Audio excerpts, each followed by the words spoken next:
Father Stephen Imbarato, who is called the protest priest, has dedicated his priesthood to ending legal abortion in America. He told One American News why he joined the anti-abortion picket at the U.S. Holocaust Museum. We're here in front of the Holcaust Museum where you see the exhibit is named Americans and the Holocaust, right?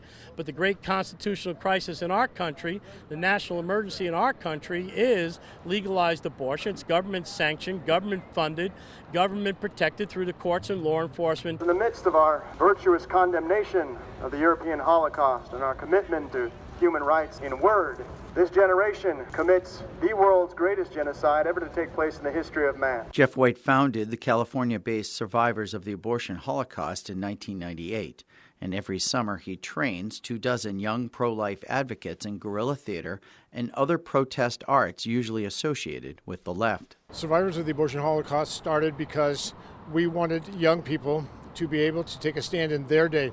It was their generation that was killed by abortion. Nearly one-third of their generation has been lost to abortion. And so we believed that they were the best voices for the abortion debate. After the survivors took their positions in front of the museum, security guards directed them to remain off the half of the sidewalk the museum controlled. Museum managers then directed visitors to use the back doors so that the protesters had to go around the building to interact with foot traffic. Before arriving at the museum, the survivors staged another protest in the Smithsonian's National Portrait Gallery tribute to Margaret Sanger.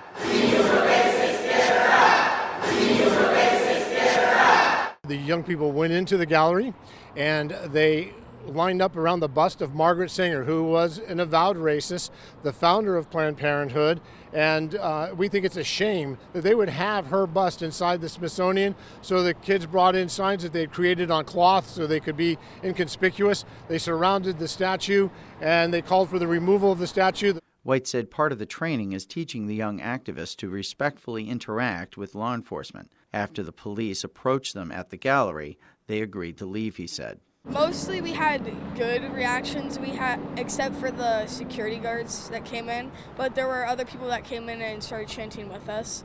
And we're not going to let the country forget that every single day thousands of babies are being slaughtered in this country. Neil W. McCabe, One American News, Washington.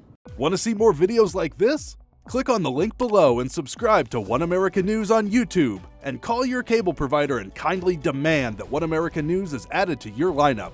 Call and subscribe today.